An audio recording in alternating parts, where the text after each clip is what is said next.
Hello mga kabatang Quiapo March 6 episode summary. At sa City Hall naman ay nasa harapan ba sila tanggol sa ngunit may barikada at sa loob sinabi ng isang pulis kay Rigor na, "Sir, nilulusob na tayo." Ang namumuno si Tanggol at sinbi ni Rigor na sige puntahan ninyo, wag ninyo hayaan ang mga hiyep na yan. At sa labas naman sinabi ni Tanggol kay Mondo na nung papasukin ninyo kami wag ninyo proteksyonan ang mga hindi totoong nanalo. At sinabi ni Mondo na wag ninyo ipilit ang gusto ninyo, labag sa batas yan, at sinabi ni Medina na mga peking mayor ang andyan sa loob.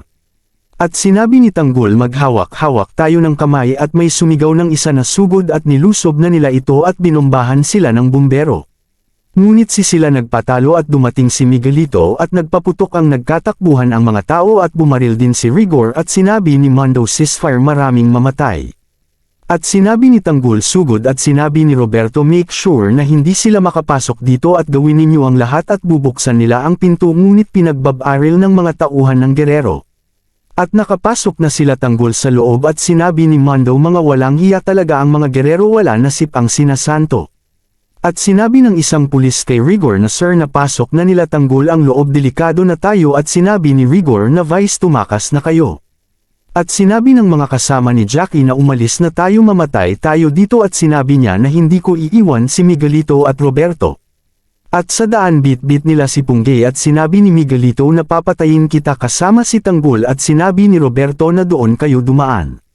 At sinabi ni Jackie di ako aalis pag wala si Miguelito, at sinabi ni Roberto pangako hahanapin ko si Miguelito.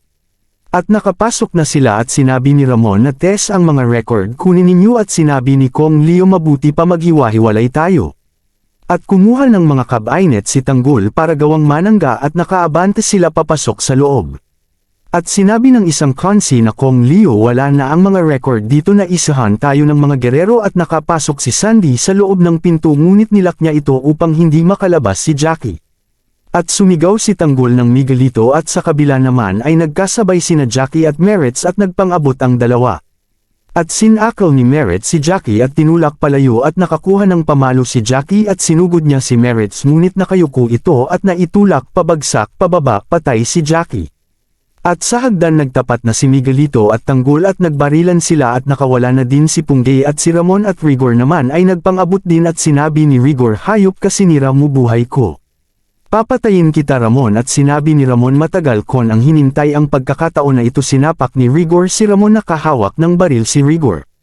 At binaril niya ito ngunit nakailag at kumuha ng ponoksak si Ramon at nasaksak niya si Rigor sa braso at tiyan at nakakuha ng baril ang dalawa at nagbarilan at nabaril ni Ramon si Rigor. At sa kabila naman ginulpi ni Miguelito si Tanggol at tinulungan ni Punggay at sinakal at nakabawi si Tanggol, at dumating si Roberto at hinawakan ni Miguelito at tinutukan ng batil ni Roberto.